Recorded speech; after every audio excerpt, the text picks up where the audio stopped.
میرے محترم بزرگوں اور عزیز دوستوں، میرا ایک بیان چل رہا تھا کافی عرصے سے، اور جو آخری مجلس ہوئی تھی اس میں بھی میں نے کچھ بیان کیا تھا اور عرض کیا تھا کہ انسان کو دنیا میں دونوں قسم کی حالتیں پیش آتی ہیں،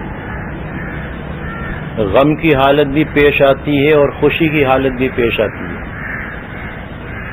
غم زیادہ ہے اور خوشی بہت کم ہے، اور اسلام نے اور حضور اکرم صلی اللہ علیہ وسلم نے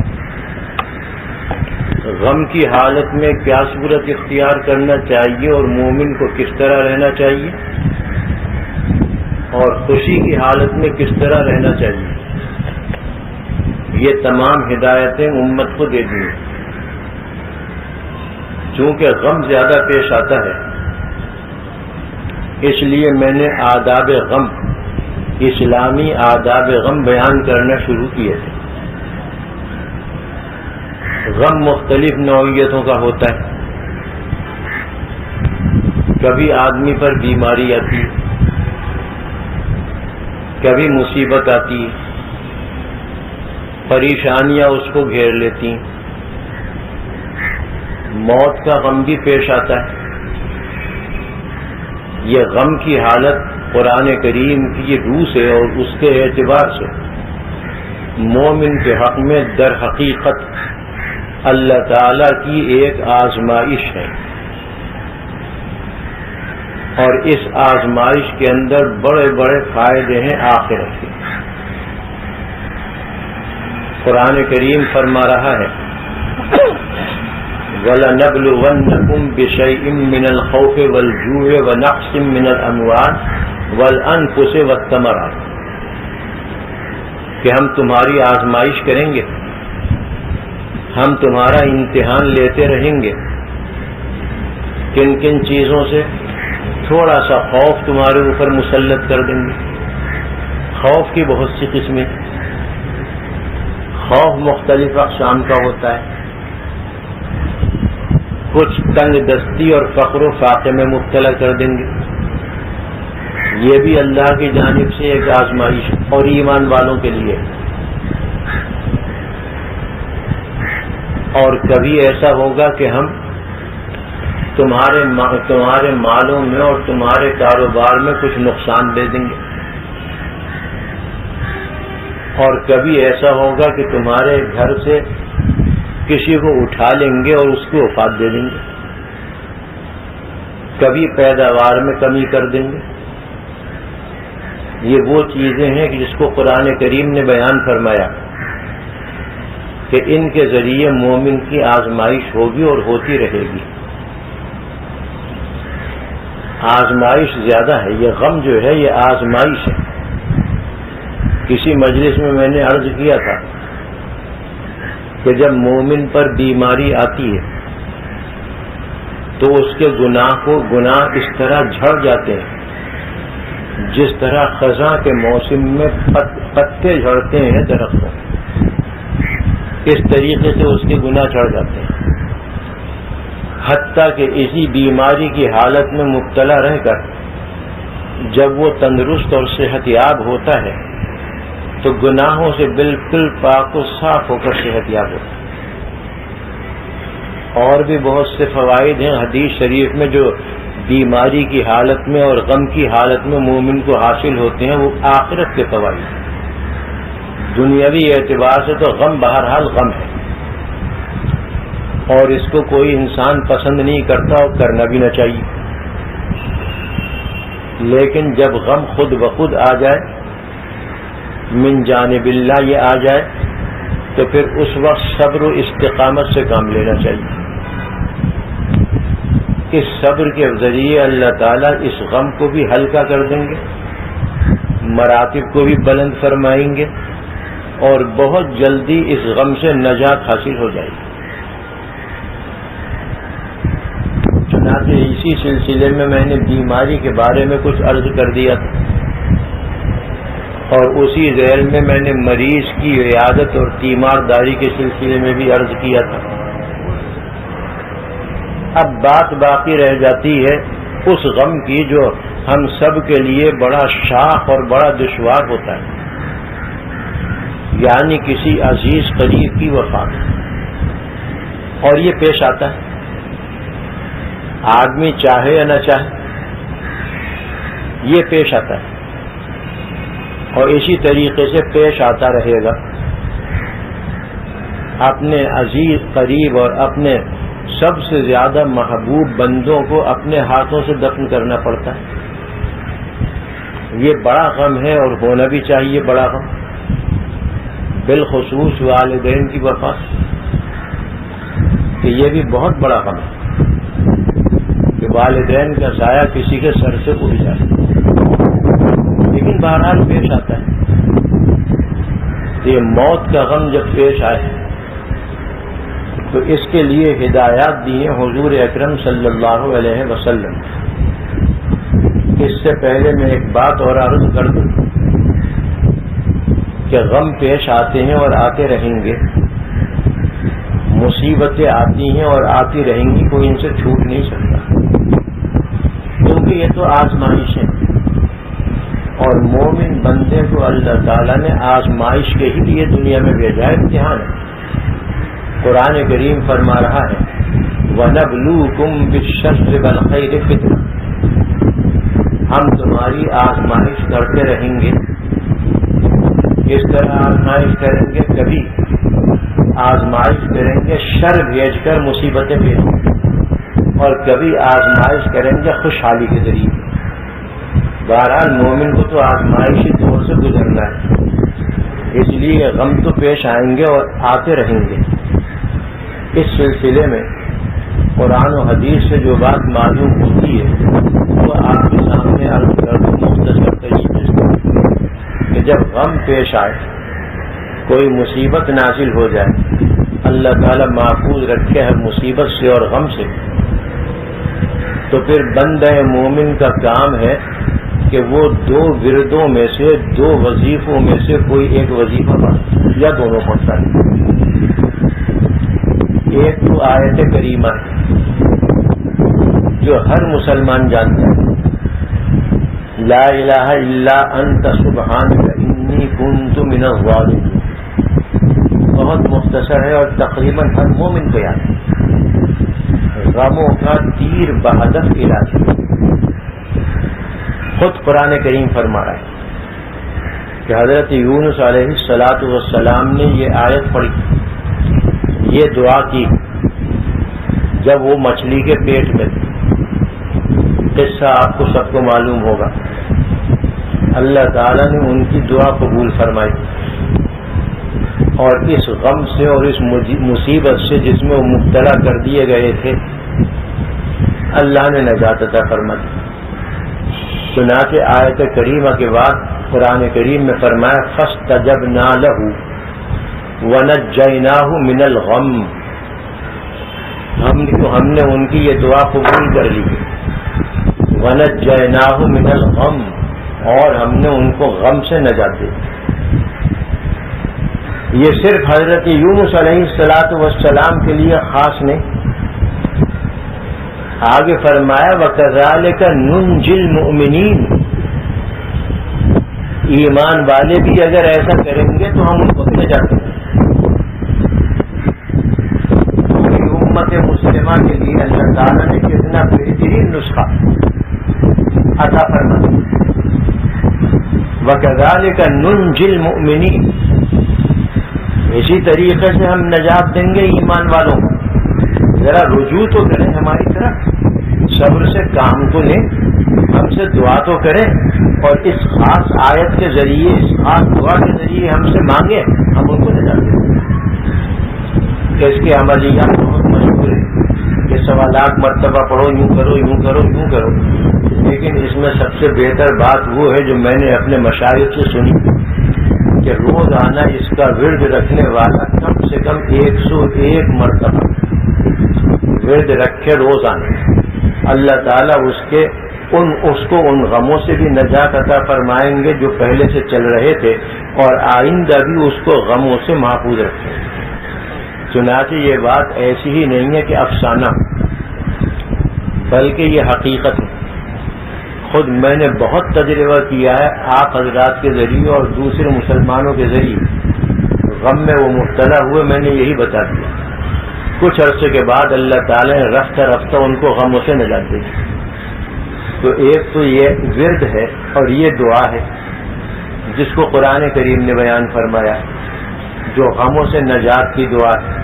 دوسری دعا ایک اور ہے اور وہ بھی قرآن کریم میں ہے اور اس کا لمبا قصہ ہے. وہ ہے حسبنا اللہ و نعم الوکیل. 2 لفظ ہیں. ہر مومن جانتا ہے، ہر ایمان والا اس سے واقف ہے.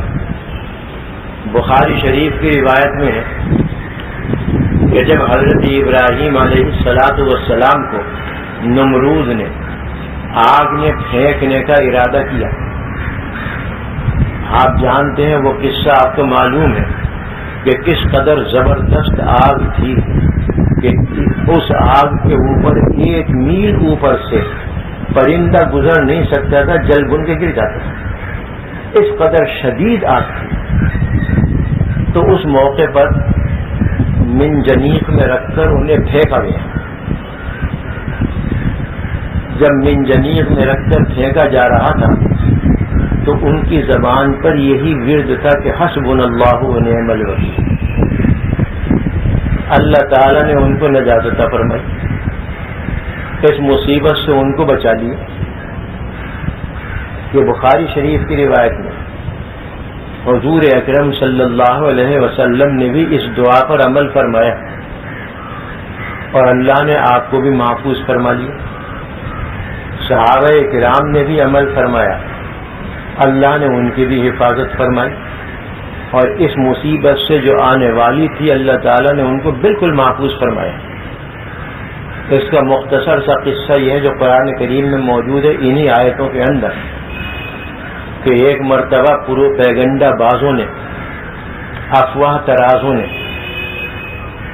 مدینہ منورہ میں خبر مشہور کر دی، چلتی کر دی. ایک خبر، ایک افواہ شائع کر دی کہ ان قریب کثیر جماعت اور کثیر فوج کے ساتھ کفار مدینے پر حملہ کرنے والے ہیں. ممکن ہے کل کوئی ہو جائے، صبح کوئی ہو جائے. یہ خبر جب پھیلی تو ظاہر ہے کہ اس میں مسلمانوں کو تشویش ہوئی، اس لیے کہ وہ وقت ایسا تھا کہ اپنی حفاظت کے لالے پڑے ہوئے تھے. اللہ تعالیٰ نے وہ قوت و شوکت عطا نہیں فرمائی تھی ابھی تک جو اس کے علم میں تھی. ابتدائی دور سے گزر رہے تھے مدینہ منورہ، اس لیے تشویش پیدا ہوئی. جب آپ نے اور صحابہ کرام نے یہ خبر سنی، قالوا حسبنا اللہ و نعم الوکیل. 4 پارے میں ہے یہ واقعہ بھی 4 پارے میں. چنانچہ سب نے یہی پڑھا حسبنا اللہ و نعم الوکیل. کفار کے حوصلے پست ہو گئے اور وہ آئے تو رہے تھے ارادہ آنے کا، لیکن وہیں سے ان کا ارادہ تبدیل ہوا اور بھاگ گئے. اس سے بھی یہ معلوم ہوا کہ مصیبتوں سے اور غموں سے محفوظ رہنے کا یہ بہترین نسخہ ہے. تو ایک تو ہے حضرت آیت کریمہ جس کو میں نے عرض کر دیا کہ کم سے کم 101 مرتبہ روزانہ پڑھیں. یہ میں نے اپنے شیخ سے سنا 101 مرتبہ اور بڑا مجرب پایا ہے. اور دوسرے حسبنا اللہ و نعم الوکیل.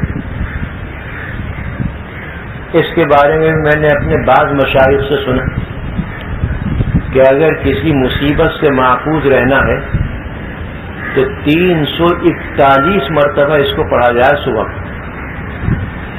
40 اور 1 341 مرتبہ اس کا ورد کیا جائے. دشمنوں سے حفاظت ہو جائے گی اور دوسری مصیبتوں سے بھی اللہ تعالیٰ حفاظت فرمائیں گے.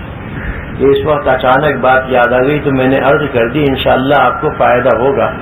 آپ میں سے جو حضرات چاہیں اس پر عمل کر سکتے ہیں. تو میں یہ عرض کر رہا تھا کہ سب سے زیادہ سنگین موقع جو ہوتا ہے غم کا، وہ عزیز و خیش اور اپنے اقارب اور خصوصاً والدین وغیرہ ان کی وفات کا ہوتا ہے۔ بیوی کے لیے شوہر کی وفات، ماں کے لیے اولاد کی وفات، اور اولاد کے لیے اپنے ماں باپ کی وفات، یہ بہت ہی سنگین حادثہ اور بہت بڑا غم ہوتا ہے۔ اس میں کیا کرنا چاہیے ایمان والوں کو؟ حضور اکرم صلی اللہ علیہ وسلم نے بھی کچھ فرمایا جو میں بھی عرض کروں گا، اور قرآن کریم نے بھی فرمایا۔ ایسے موقع پر قرآن کریم میں ہے کہ انا للہ و انا الیہ راجعون پڑھو۔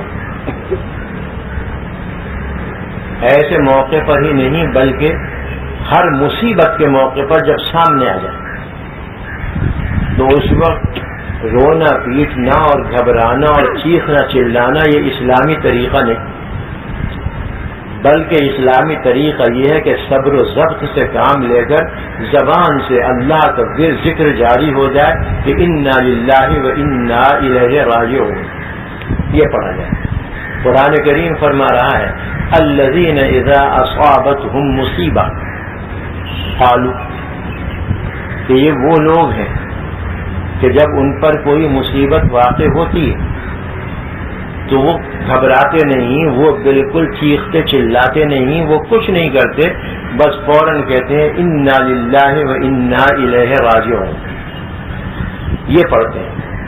تو ایسی مصیبتوں کے موقع پر اور خصوصاً کسی کی وفات کے موقع پر انا للہ پڑھ لینا چاہیے، اور اس کو کثرت سے پڑھنا چاہیے۔ ایک دو دفعہ بھی پڑھ سکتے ہیں، 3 مرتبہ بھی پڑھ سکتے ہیں، لیکن اگر مصیبت بہت زیادہ شدید ہے تو ناقابل برداشت ہے تو اس کا ورد رکھنا چاہیے۔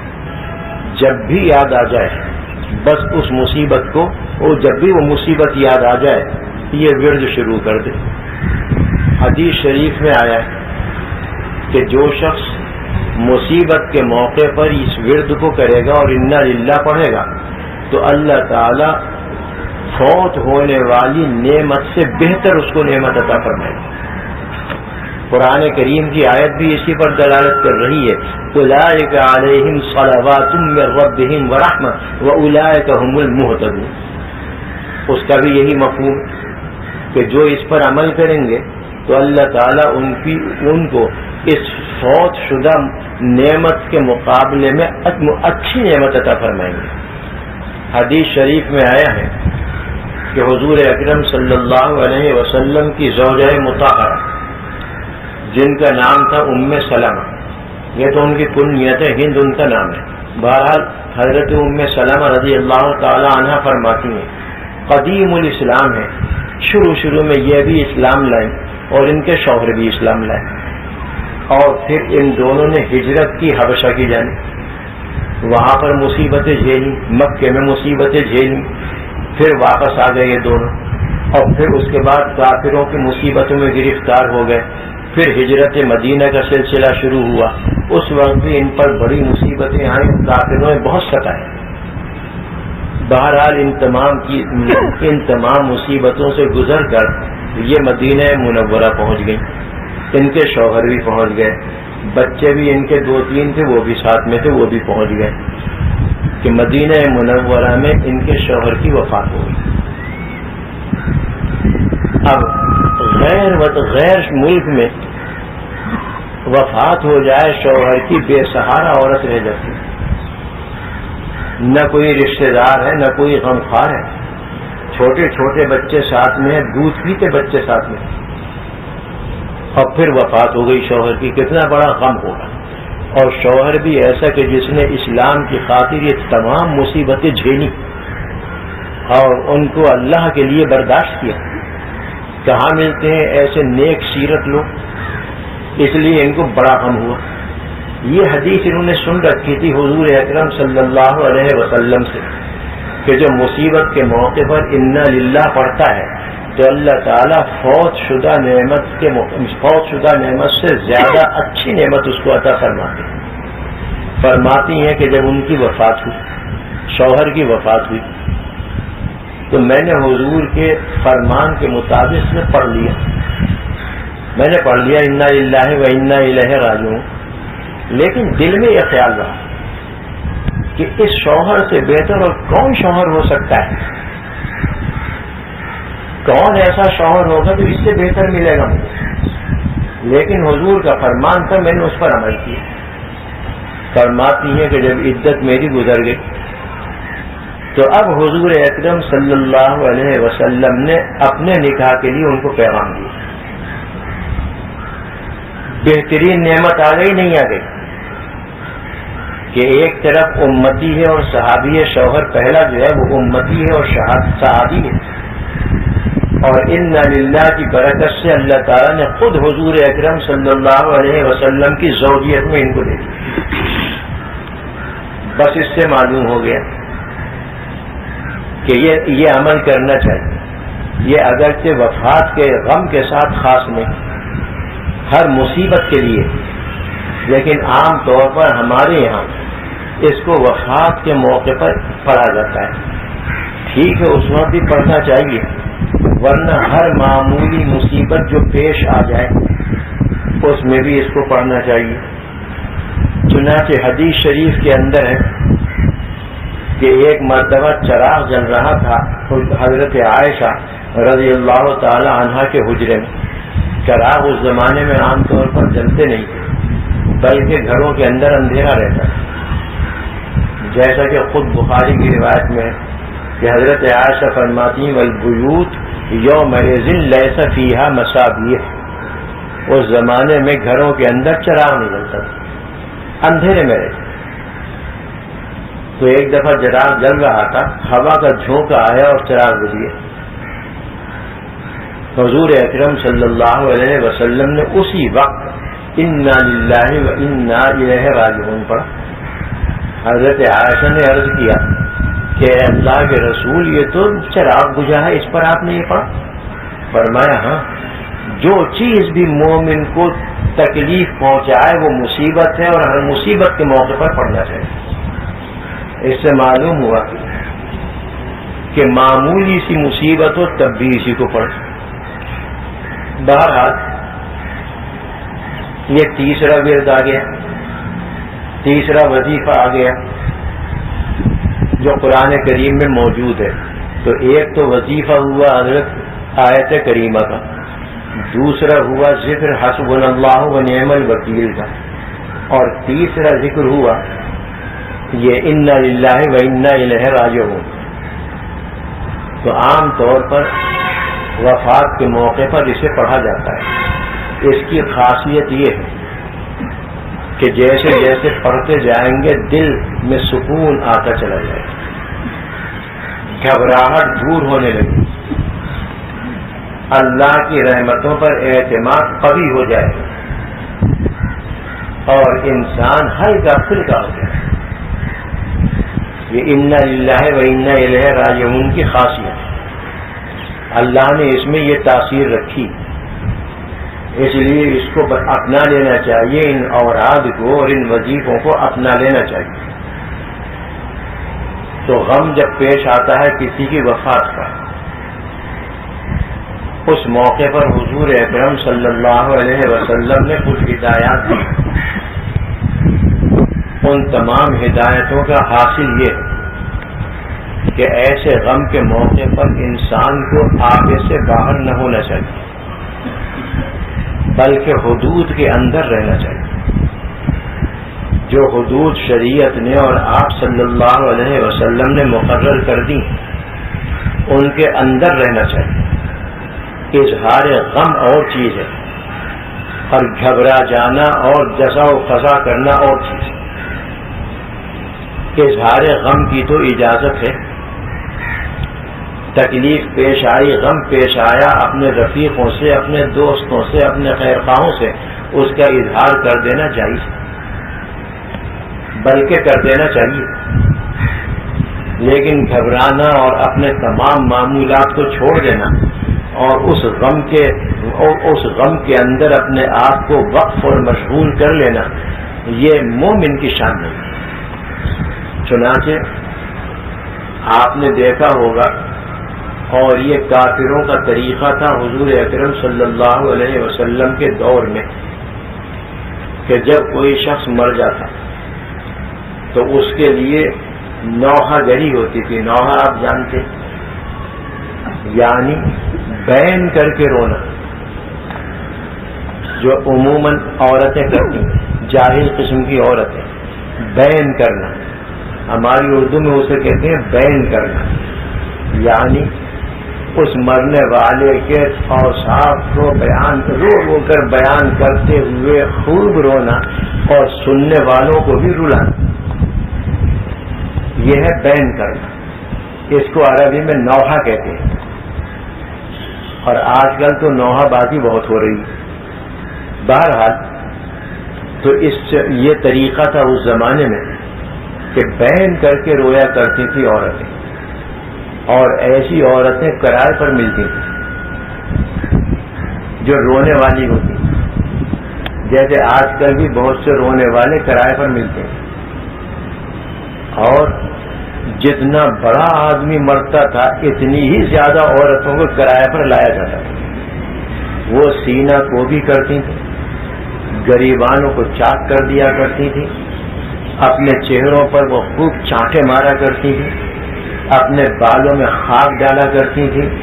اس طریقے سے بین کر کر کے اور یہ صورتحال بنا کر رویا کرتی تھی. یہ حضور زمانہ جاہلیت میں طریقہ رائج تھا، اور جاہلوں میں اب بھی یہ طریقہ چلتا ہے. اللہ تعالیٰ تمام مسلمانوں کو اس سے محفوظ رکھے. آپ صلی اللہ علیہ وسلم نے سختی سے منع فرمایا اور فرمایا لیس منا من ضرب الخدود، ہماری امت سے اس کا کوئی تعلق نہیں جو مصیبت کے وقت اپنے گالوں کو پیٹے، وشق الجیوب، اور اپنے غریبانوں کو چاک کرے.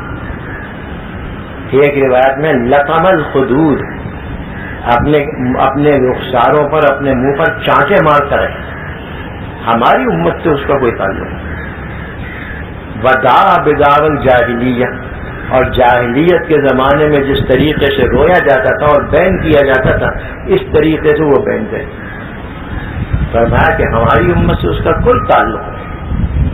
یہ آپ نے ہدایت دے دی اس کی کہ کافروں میں اس موقع پر جو رسم ہے غم کے اظہار کی، جس کی ایک دو مثالیں یہ بیان فرما دی، اس کی اجازت شریعت اسلامیہ میں دی.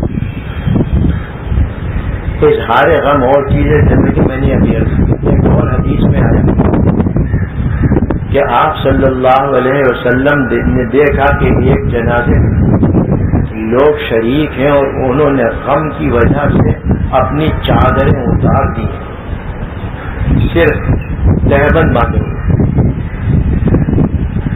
آپ دیکھ کر بہت ناراض ہوئے اور فرمایا کہ تمہاری یہ حالت دیکھ کر میرا ارادہ ہوا کہ میں تمہارے لیے بد دعا کروں کہ خدا کرے تمہارے چہرے بدل جائیں اور تم مسخ ہو جاؤ. یہ بد دعا کرو. صحابہ نے جب یہ سنا تو فوراً گھبرا گئے اور سب نے چادریں اوڑھ لی. ایک یہ طریقہ بھی تھا اظہار غم کا کہ برہنہ ہو گئے، ننگے بدن ہو گئے. اور یہ طریقہ ہمارے یہاں بھی چلتا ہے، بعض جگہ یہ طریقہ چلتا ہے. یہ بھی اس کے اندر داخل نہیں ہے، یہ بھی اسلامی رسم کے، اسلامی شریعت کے خلاف ہے. اسی طریقے سے آپ صلی اللہ علیہ وسلم نے فرمایا، کتنے عجیب انداز میں روکا ہے آپ نے اس بین کرنے سے اور نوحہ گری سے. فرمایا یعذب المیت ببعض بکاء اہلہ علیہ، یعذب المیت بما نیح علیہ، کہ تم یہاں پر بین کر رہے ہو، یہاں پر نوحہ کر رہے ہو. اس نوحے کی اور تمہارے بین کی وجہ سے تمہارے مردے کو عذاب ہو رہا ہے. تم اظہار غم کر رہے ہو بین کر کر کے، حالانکہ مردے کو اس کی وجہ سے عذاب ہو رہا ہے. اب بتائیے کون حقیقی دوست اور کون قریبی رشتہ دار اس کو برداشت کرے گا کہ اللہ کے یہاں عذاب و مردے؟ اس کا تصور آتے ہی بین کرنے سے رک جائے گا، نوحے سے رک جائے گا۔